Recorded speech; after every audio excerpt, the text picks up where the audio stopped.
everybody. It's Tuesday. It is Tuesday, and welcome to this week's edition of Hook, Line, and Striker. I'm Josh. And I'm Emily.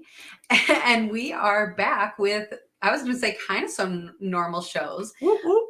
We spent a few weeks kind of talking about the shows and the expos, and to be honest, we are going to still hint that a little bit more because, there's still stuff that has been going on. So, we'll talk about that a little bit, but we are moving on to ice. And with that, we even found ice this past weekend. Yeah, super excited. We're flying past the expo season and slipping right out on the ice. We were super scared that it was going to be another month, and maybe after tomorrow being by us 60 degrees. Might still be a little bit yet, but we got on ice. We found a few fish. May not have been trophies, but they were trophies in my heart. Well, and any first ice fish is a trophy because, quite frankly, you got out there. And with that is something that we weren't sure that we were able to do. Yeah. I know the week previous we had gotten snowstorms kind of in different parts of the states, and like Josh was mentioning, coming up we are getting huge warm-ups. And the thing about both of those different weather patterns is it does greatly affect the ice. And I'm not talking about like the fish biting, I'm talking about the actual ice conditions.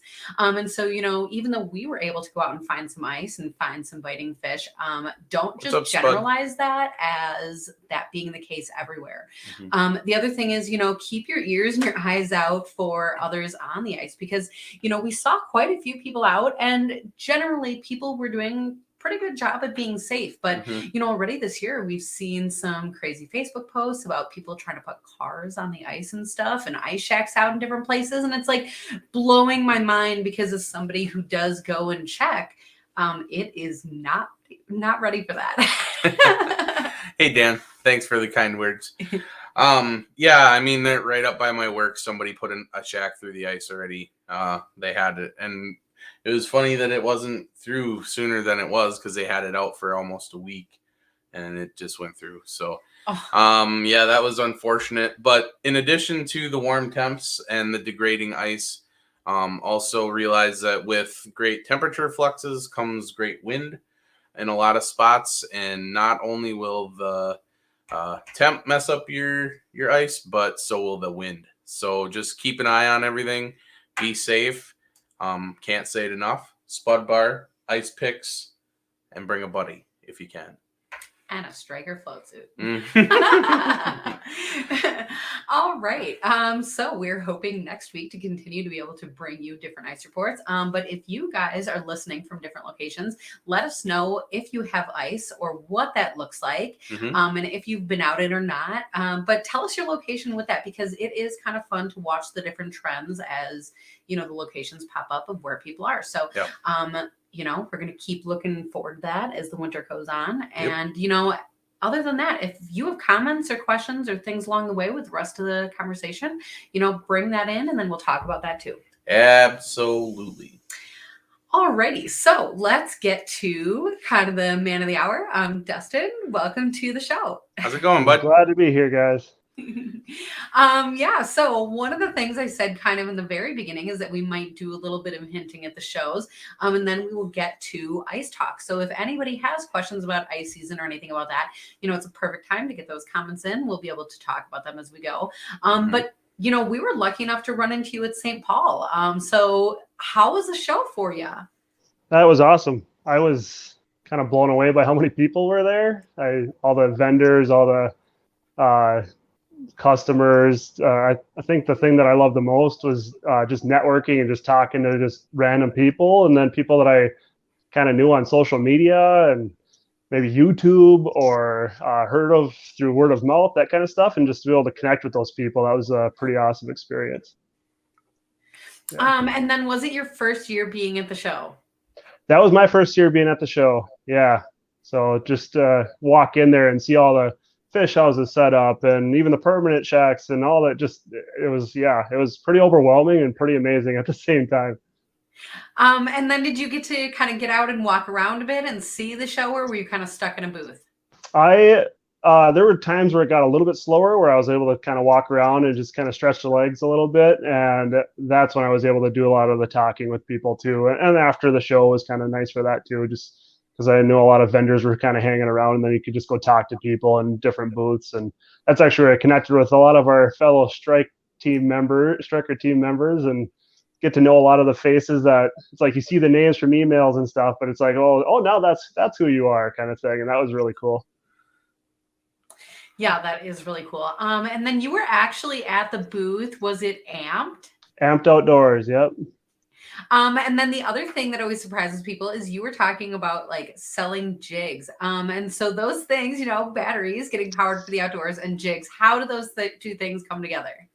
Well, the jigs is more of our so Matt Lardenois, he's kind of he's the guy for Amped, and he brought in the idea of selling jigs too, because he knows that it's something that's just a hot thing that people are looking for, especially during ice season, and people can use them year round if they want to target panfish and all kinds of other stuff too. But I think it was really cool because it brings people kind of in that area, and they're checking out the jigs, and then they're like, hey, look at the batteries, and then they're like, oh wait, I've never heard of them, or they heard of them already, and we got to give them a little bit of education about them. And so the idea of that whole like pairing like the ice fishing world of jigs and ice fishing world of lithium batteries, it seems like one broad spectrum of like the battery powering the industry and then catching fish like crazy on those nice jigs. So it was kind of cool. It's a cool contrast. So not to put you on the spot, but usually people have kind of like a 2-minute spiel from the show, because when you talk to millions of people over and over and over about the same topic, that happens. So, there's a lot of people out there that are getting into lithium technology. So for somebody who is totally new to the topic, do you have any words to get them going? The biggest things I can say is, especially in terms of lithium batteries, is they are obviously more powerful in terms of voltage. They have longer runtime. The weight to power ratio is insane because it's super light. So a lot of that hole hopping capability stuff, longer run times. And I mean, there's even like when you get into like the sizes of batteries, if somebody's wondering like, well, what kind of amperage or what kind of amp hour am I looking at for a Vexlar? Then I say 6. So that's like that 6 to 12 amp hour. And then you get into Panoptics and Live Scope. And then we're getting into that 18 to 32 and up to 48 amp hour batteries. And and there's even different kinds of lithium out there too. I actually learned a lot about that at the show. And it's all good. I mean, there's a lot of good stuff out there. LifePo 4 and NMC seem to be those top 2 contenders for the best batteries out there too.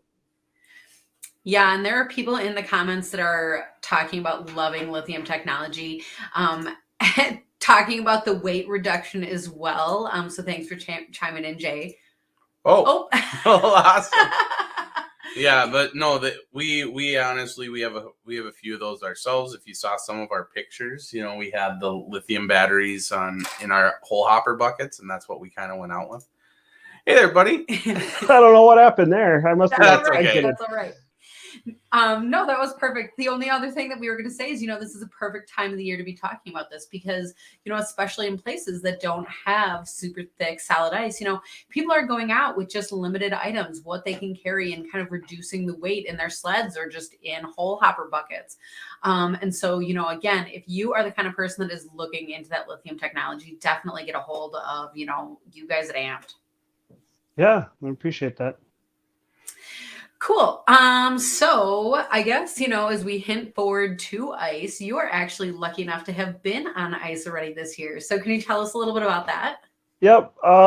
So I'm in the Brainerd Lakes area. I guide quite a bit out. In the Brainerd Lakes area on Mille Lacs, and I've been kind of focusing more on those like shallow, smaller sized panfish lakes. And a lot of what I've been targeting has been panfish, crappies, and bluegill. And the ice conditions have been like pretty crazy different. You go to one spring-fed lake, and it's got that slush and sketchy ice where you're talking less than 2 inches, and then you'll have 5 inches in a different spot. So I guess the lakes that I've been mostly staying on have been like 5 to 7-ish inches. And I'm checking when I go out on the first time, doesn't matter which lake it is, I'm checking every step with the spud bar, making sure that that ice is not sketchy, that I can actually fish on it. And Even if I fish in one spot and I go to another spot, if it's back towards kind of where I was, I'll still check it because I know the ice can vary so much, especially early ice. And I had a crazy experience a couple of years ago on Mille Lacs where somebody was coming out. They saw me fishing out there, and actually there were drifts on the lake, just small drifts. And everywhere I hit the drifts with a spud bar, my spud bar went easily right through. And I was like, okay, so I'm going to stay on the ice. And I kind of found that pattern out. And this guy came out with his auger on his shoulder and just walked right through those drifts. And that's like you and you're saying, keep your ears open kind of thing. I stopped fishing. I put all my stuff like down, and I was like, got my rope and I got all the stuff ready, and I was just waiting for this guy. I was like, is he going to go through? And he walked another quarter mile past me. He didn't go through. And I was like, that's that, yeah, one of those moments where you're just waiting, and it's like, gosh, I yelled to him, and he acted like, I don't know if he didn't hear me or what, but I was like, you got to go on the ice. And he just kept walking. And that, luckily, I didn't see him go through. And but just like the idea of ice safety, he didn't know that it was that thin on those drifts. And at that point, it's like, it'd be too late if he went through. So yeah, absolutely check that ice. Well, and I actually love hearing this story. You know, I guess it's a terrible story to have to hear, but you know, we do always talk about, you know, when I pack a rope or when I pack like a life vest or, you know, what are those seat cushions that are floaties, you know, throwables, yep. Yeah, I'm not packing that for myself. Like, right. I'm honestly, I mean, like, hopefully not, or if I need it, then thank God that's why we have it, you know. But, yep. You know, one of the things that we saw this weekend is we went out to a spot that was actually pretty popular. Like, it's easy access and there's fish right there. And if you walked along the path, kind of the beaten path, it was actually quite a bit thicker ice. But people assumed that was the case all over, and they found that it was smoother ice over by the shores, and they would try to walk that way back to their cars. But, you know, people forget how much thinner that is there. And, you know, even though one path is smoother or easier or whatever, you know, there might be a reason why people are walking one spot, or, you know, there's always a reason, like you said, to have your spud bar and be checking it every step. So thank you for sharing that. Yeah.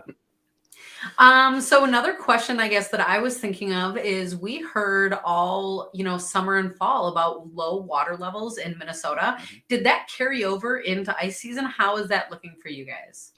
Yeah, there is a noticeable difference when you're out there. It seems like a lot of the weed growth is pretty similar across the board for where stuff used to be, kind of thing. And it doesn't seem like fish are that dramatically in different areas, I suppose.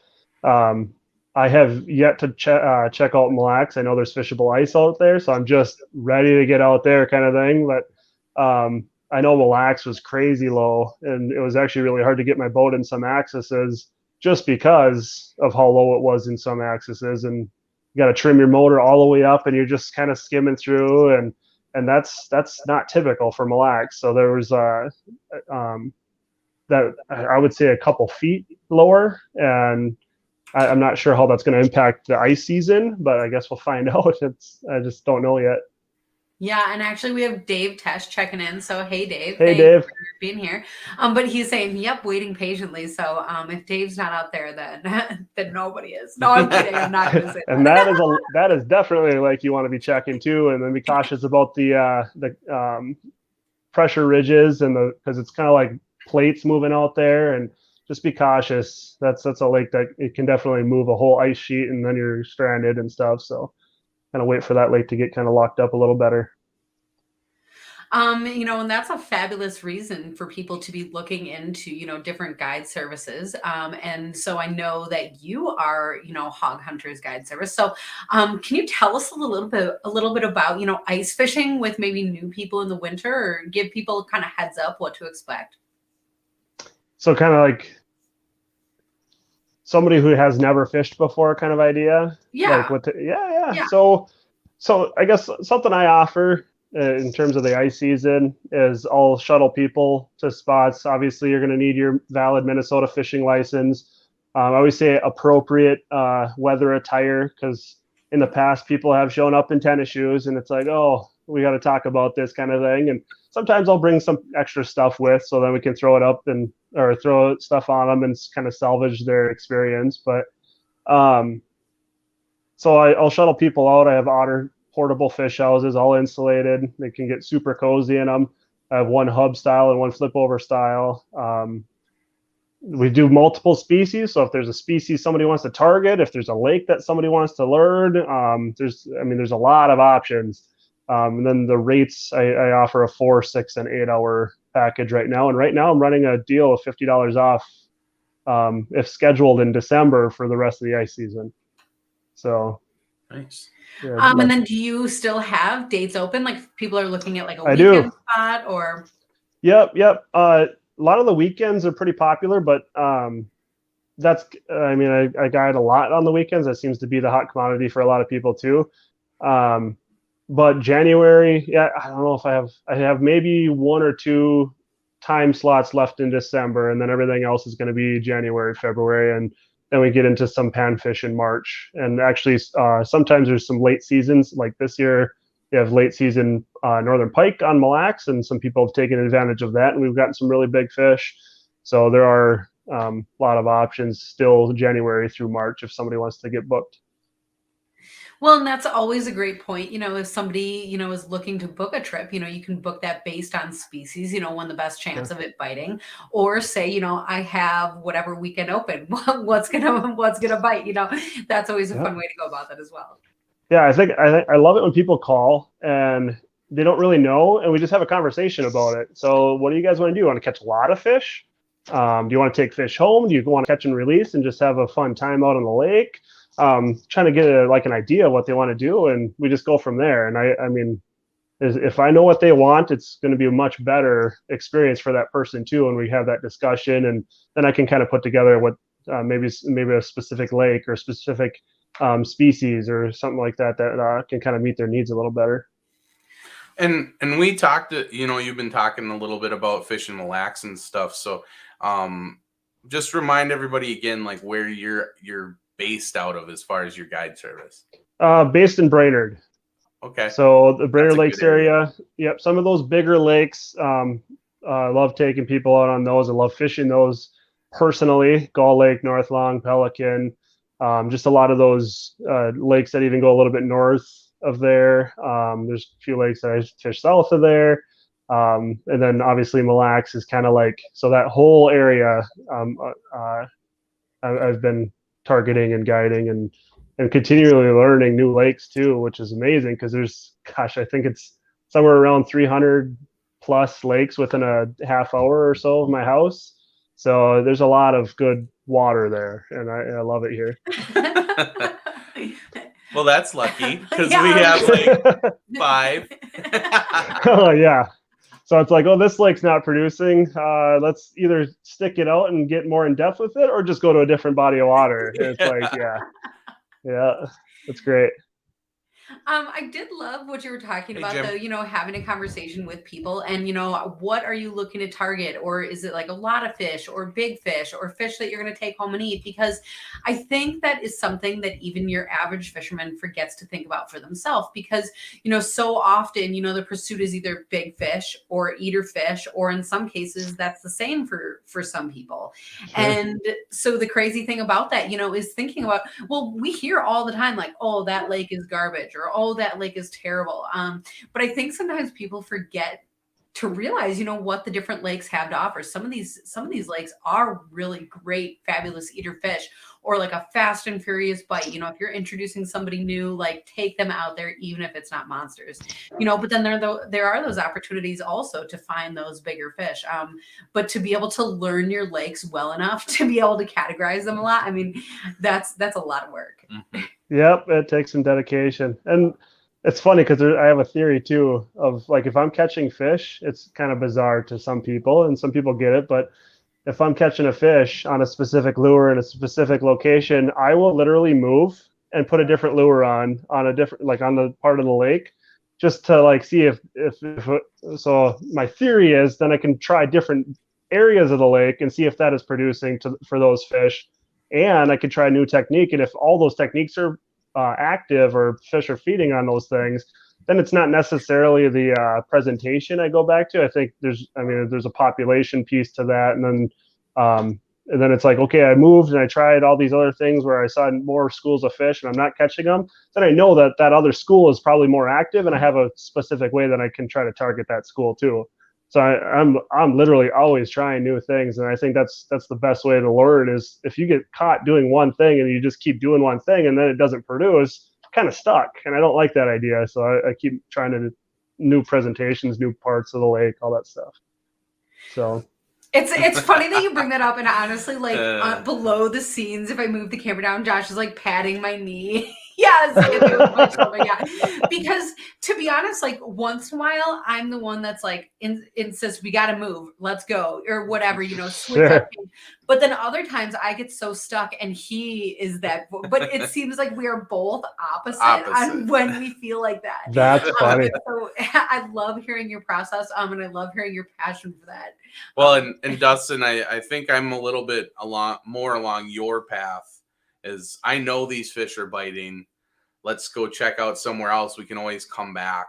Yeah. Stuff like, you know, that's my learning process. And it just like, I can hear, I don't even have to be looking at her. I can hear her heartbreak when I turn the boat around to go somewhere else. Time to leave. The fish are biting here. It's time to leave. So no, that's great. That totally makes sense to me. Yeah. Oh my gosh, that is hilarious. I can only spend so much time searching before I just need to go back and catch a fish. Yeah. Oh my gosh. So you know, you were talking about being on Panfish earlier this year. Tell us a little bit about how you were targeting them. So I have Garmin Live Scope, which helps a lot for targeting basin fish. So when most people are targeting like those weed lines and stuff, because obviously green weeds are going to produce really nice fish this time of year, I'm just cruising the basin is what I'm doing. I'm finding those big schools and sometimes some crazy mega schools you'll run into, and just using Live Scope to scan around. You leave it out at like 110 feet or whatever it is, and find a school, you get on top of them, and sometimes they'll move, sometimes they won't. The strategy there is you drill in front of them, and eventually they kind of start, that school is so big that they'll push right through that hole anyway. And then you try to pick off the bigger fish of that school and kind of move around from there too. And small spoons, tungsten. My go-to is tungsten. That's my stuck panfish thing that I keep going back to, but I really like catching big crappies and stuff on spoons too. Obviously big bluegills will hit decent sized spoons too, but yeah, it's been mostly tungsten and plastics, just because I can pick off individual fish that way. Okay, so I guess I'm going to throw myself under the bus or whatever here because, you know, I get really, really stuck in a tungsten and plastic trend because, you know, that is just something that will catch fish. And changing color and size and the wiggliness of the tail, you know, based on one of these three things, you're going to catch fish to get a bite. Yeah. But I do really feel like I need to expand out. And, you know, there's so many other fabulous baits out there. You're talking about spoons. So, you know, how would you recommend? Do I just switch, go out one day, just use spoons, and then start with the spoon?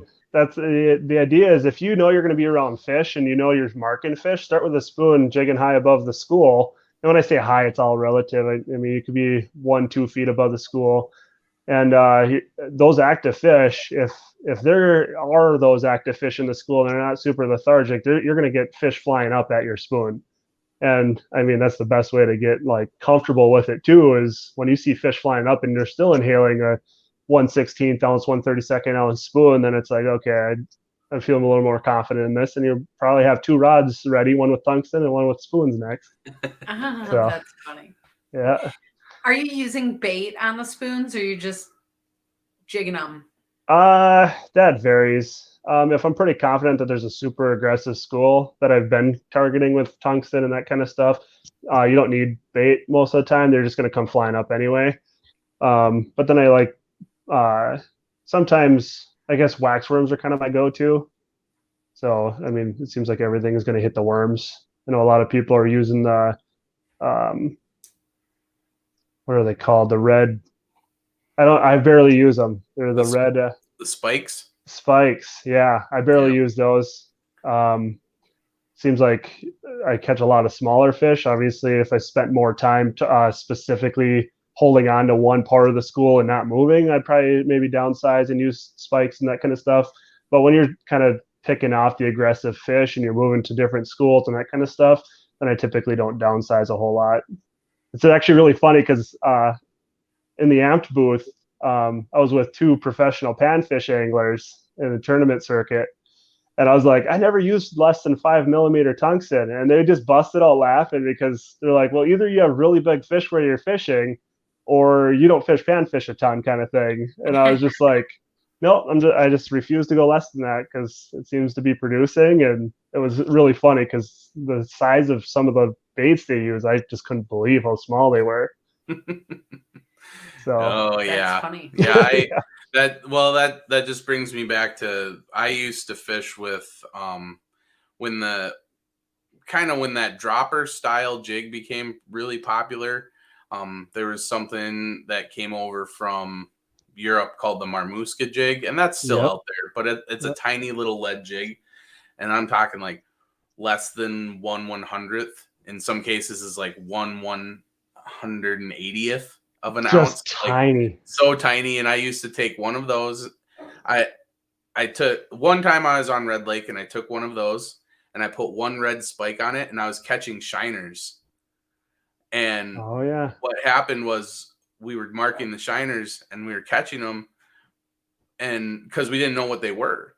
Well, then we took the chubs off of our rattle reels and put the shiners on, and then we started catching walleyes. So then I just sat there and caught shiners and put them on the rattle reels, and then the rest of the guys in the house caught walleyes. Oh, that's cool. It was really fun. But yeah, you just never know, with some of that small stuff. But I haven't used that in a long time. Well, geez, they were showing me pictures where there's a dime, and on that coin there were like 20 jigs. And I was like, how small must those be to have 20 jigs on? It's like, I can't even imagine. That's such small diameter line to even tie something on there. And yeah, that blows my mind. Coming from a guy who typically fishes a 1/4 ounce spoon, like on average on Mille Lacs, it's like you go down to that stuff. It's so little. Yeah. There is a question here as far as, using jigs. What is your go-to for tungsten color and size? Go to size 10 hook. I really like the Lindy tungsten toad. That's been kind of my go-to last several years. I almost always start off with a pink glow. That seems to be that if there's a fish down there and it's dirty water or clear water, they're going to see that and they're going to come up and hit that. So that seems to be my first go-to. And then from there, I can kind of tinker, but that's kind of the go-to. How about you? Pink.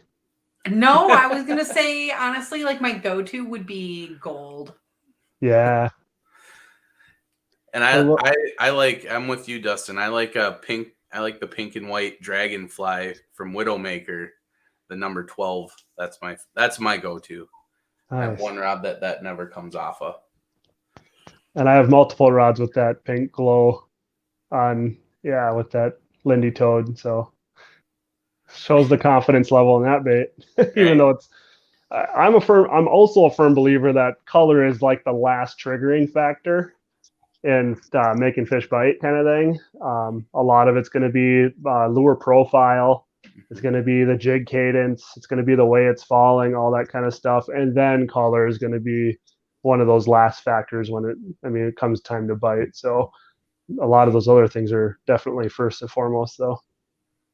Well, and, some of this conversation is based on the fact of, fishing clear water.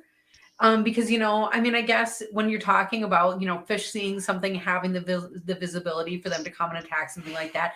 We were fishing on the river this past weekend and it was actually really muddied up. Mm-hmm. And so, gosh, I was sitting here thinking about my gold choice and I was like, yeah, but you almost need two for those situations where, you are in those dark conditions, murky conditions. Yeah. And that's when you do want those really bright colors. But I guess if you have glow, like you guys are mentioning glow, maybe that does it.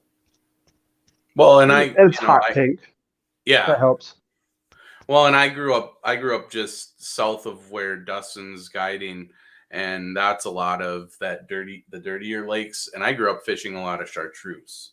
So when I moved over here towards Green Bay and all these lakes are clear, I was really in a hurt place because none of my stuff worked. So Yeah, it's to like start moving buying towards all the new metallic. tackle. Sure. But you know, I mean, I guess that is something that's even really relevant to parts of Minnesota right now, though, is Yeah. that they are experiencing those zebra mussels. And, you know, people, you're talking about this over your lifetime. Right. You know, there's people that have seen this change, you know, within a matter of years. And to switch up kind of all the different patterns that you knew and the colors that you knew and the way that fish were biting. There's a lot of people that are seeing that change.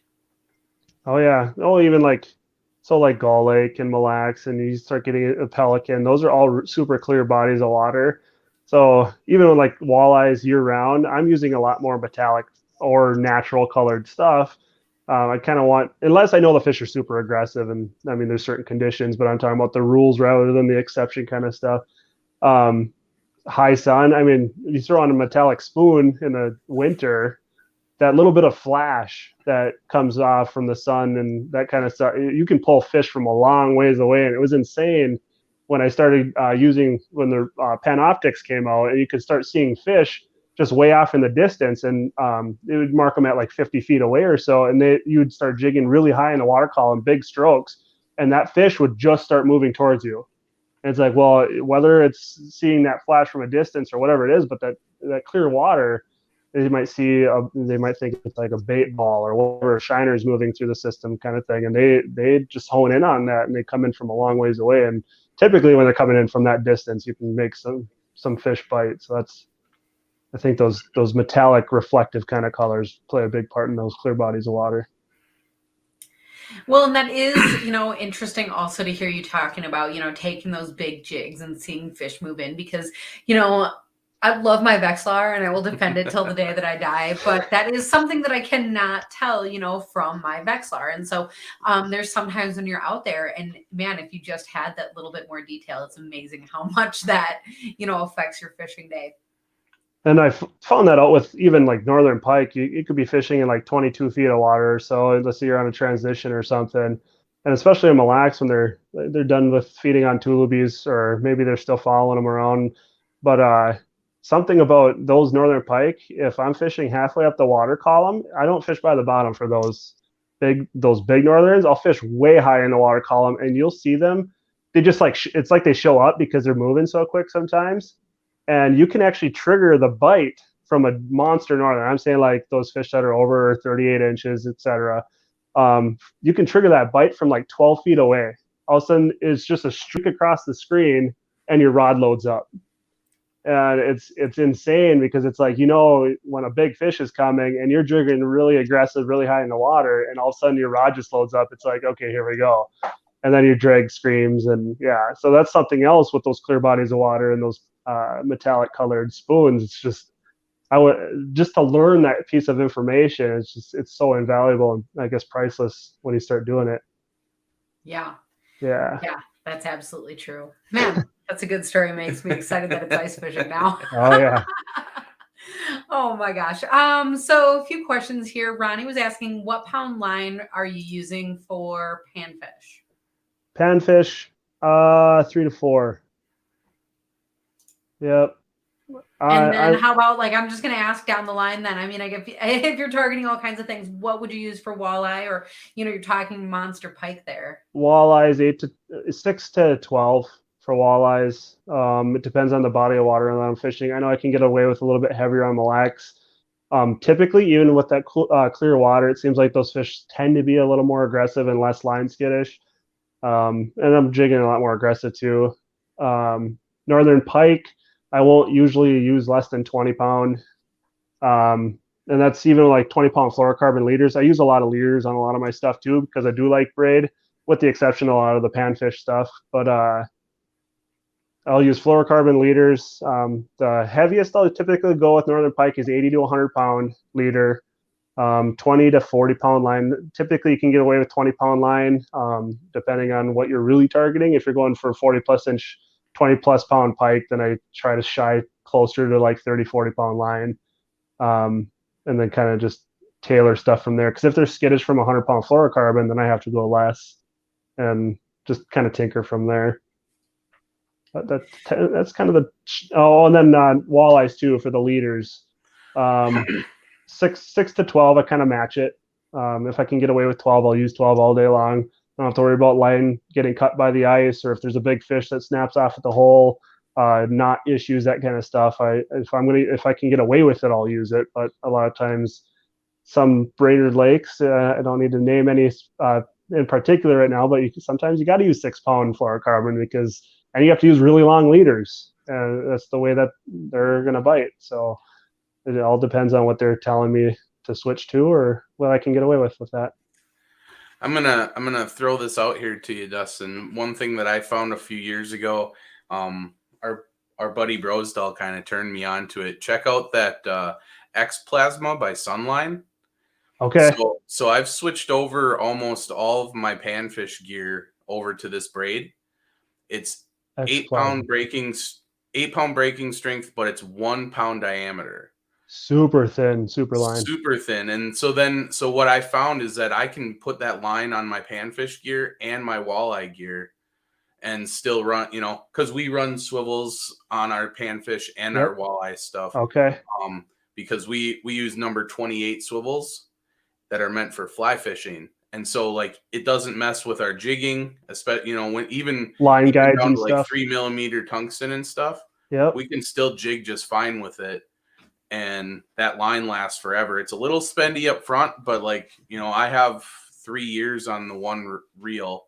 You use it for a whole season, winter, summer, and then you just flip it around and put the used stuff inside, and then you have a whole nother. That's an old guide trick. Yeah. But check that stuff out. That stuff is awesome. Sounds like it probably repels water pretty good too, just because of the thin diameter. It's something. Well, and it's extruded, so it's kind of like something between a braid and a super line. Okay. And so it doesn't absorb water very much. Good. So it's a pretty cool line. I'll look into that. Thanks for I'll check that out. Yeah. So not to interrupt all this line talk, because it is fabulous, and I do really love that stuff. But Ashlyn was having the same exact thought that I was having right before all of this. I was still stuck back at when you were saying big pike. And so the question is, what bait are you using? And that was exactly what was on my mind. For a fish that big, what are you using for bait? And then where are you setting your baits, like how far below the ice? You asked a lot of questions in a short amount of time. I would say let's start with what bait are you using? I'm gonna say that my go-to for big northerns is smaller than what most people would think. It's a 1/4 ounce spoon, another Lindy product, the Quiver Spoon. People who follow me pretty regularly on like social media and stuff will know that I love the gold metallic, gold chrome Lindy Quiver Spoon. I'll tip it with like a fat head. Sometimes I'll tip it with a shiner head. Doesn't seem to matter if they're super aggressive. They'll come in and just inhale it anyway. But a lot of times those smaller baits with those wire style hooks will get hung up just on the skin or something inside the mouth. And a lot of times those northern pike, they seem to just clamp down, and they'll just, as long as you have a decent leader, you're going to land the fish, because it's almost like they just hold on to that leader, and you can keep the hooks in inside of the mouth. If I use like a bigger style, like hair jig or some kind of like a tube or anything like that, then you're typically going to need some good hooking power and that kind of stuff. But with the spoon, it doesn't seem to matter. They'll get it caught somewhere in the skin, and then you just have to play them with drag and stuff too. So bait wise, let's say I typically do the bottom third of the water column to halfway up the water column. So if we're like how are we going to do this for math? Math is hard. No, 18 feet deep. Let's say 18 feet deep. Then I'll be fishing around 6 feet off the bottom up to about 9 feet. So I know a lot of northern pike, they're viewing up a lot when they're feeding anyway. So you kind of want to be in that 45-degree angle up from where they're going to be swimming around anyway. And if you're in a clear body of water, you're going to be able to they're going to be able to see that bait from a long ways out, and then you can call fish in from a distance too, especially along weed lines. It's crazy how many fish will just come out of nowhere out of a weed line. You won't even know they're there, and all of a sudden your bait is gone, and your rod's loaded up, and then your drag is screaming again, and there's just these crazy head shakes with the rod tip, and it's like, okay, that was a big northern. But typically it seems like when I'm up higher in the water column, you're catching more of those bigger fish. So, yeah. That's Josh is giving me a look because I guess we're like almost the opposite of that. And like almost so ridiculous. But my biggest pike always come like a foot under the Right ice. by the bottom. Too. Oh. Yeah, off the top of the ice. Yeah, they're so shallow, I guess you can say. But then you know what I use for bait is like a hot dog. That's funny. I've heard it's funny. I've never tried it, but I always hear positive things about hot dogs. Well, it makes sense. It makes sense. Well, so one of the things that we talk about with the hot dogs and stuff is, and it works. You know, one of my favorite things to do is pick up the big dead shiners and chubs off the ice. If they're not frozen in, I'll just throw them in a Ziploc, and I can throw them in my freezer, keep them outside, because you can use that. And you can use hot dogs. You don't have to keep it alive, and you put it just that foot under the ice.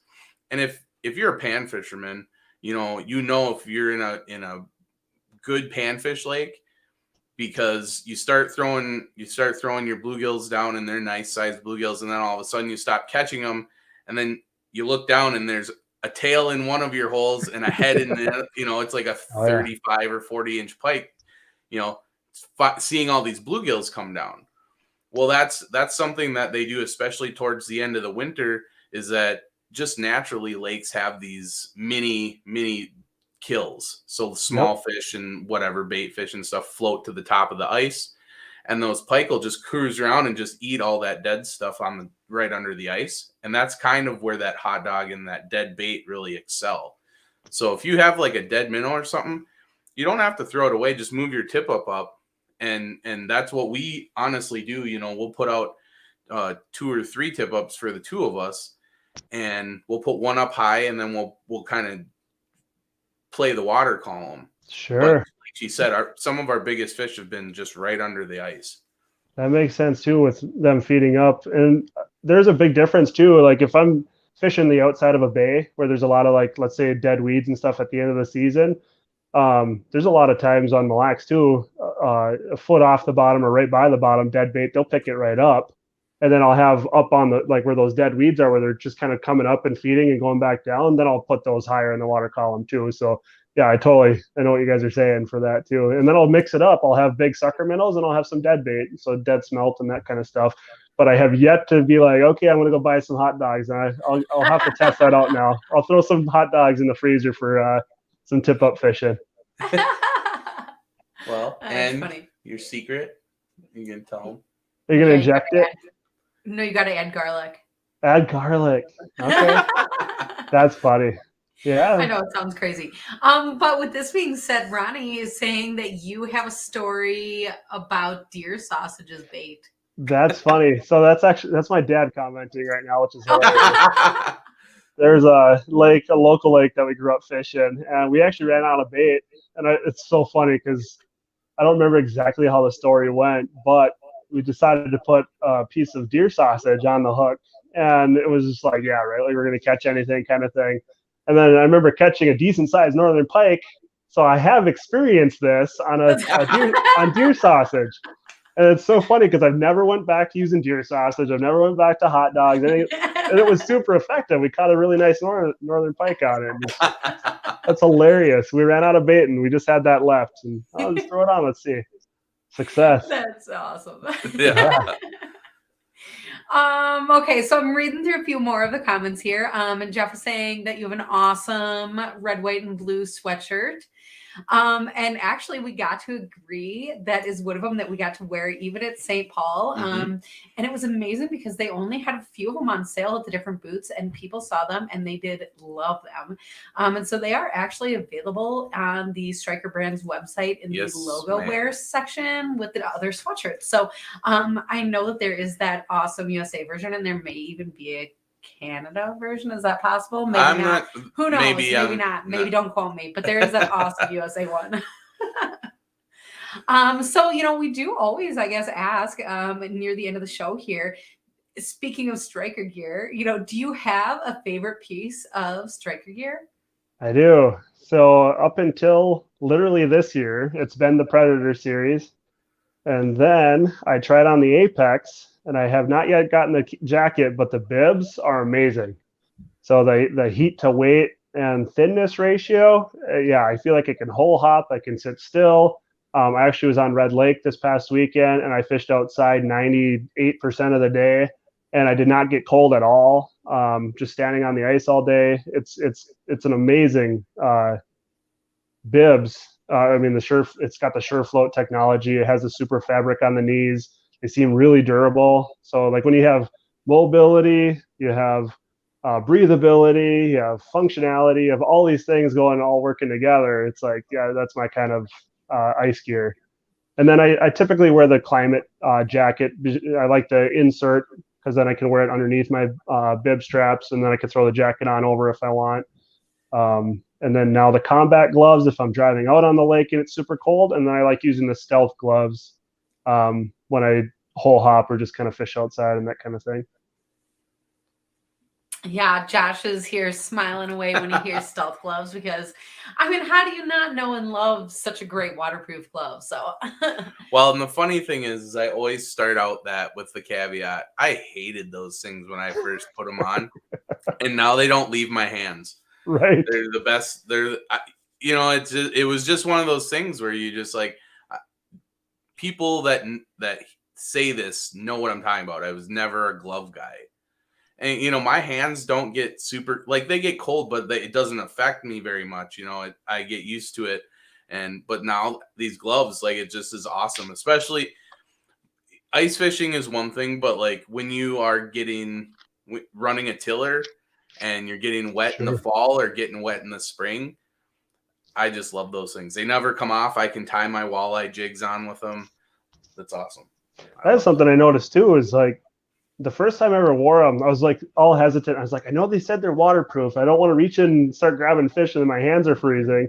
And I caught a tiny northern pike and I just reached right in the water and pulled it out. And I was like, gosh, these are really slick. And I just kept fishing and I threw the fish back and then I just kept doing it. I was like, my hands never got cold. They never got wet. It's pretty awesome. Yep. That is really awesome. So I guess with that, all of that stuff that we talked about is available at the Striker website. And I do know that they have a bunch of crazy stuff going on because, it's around Christmas time and deals and all of that, but all of that information is available there. I know we highlighted some of it last week, yep. But go back and watch that or check out the website. And otherwise, Dustin, for people who, have questions or comments or would like to look you up for a guide, can you remind us of your website or social media? So typically, the quickest way is Google. You can always do Hawg Hunterz. It's spelt really bizarre. That's why, this was something that we, some buddies and I thought of it was 11 years ago. So it's HAWG, like the typical fishing hog, and then Hunterz, HUNTERZ. Gotta have that Z on the end because it makes it so cool and stuff. But you can either go on Facebook, you can find me on Instagram, you can find my website is Hawg Hunterz Guide Service .weebly.com. But yeah, there's some various ways you can call me, 320-293-2442. And there's there's a lot of different ways you can contact me. Perfect. And with that, thanks for being here with us on the show and talking about all of this great stuff. Mm-hmm. Yeah, thanks for having me on, you guys. Yeah, absolutely. And to everybody at home, thank you guys for being here as well, because it's always a great time to, get together and talk. Hey, Jennifer. And all of that. So I guess with that, looking forward to seeing everybody on next week's episode of Hook, Line, and Striker. Night, everybody.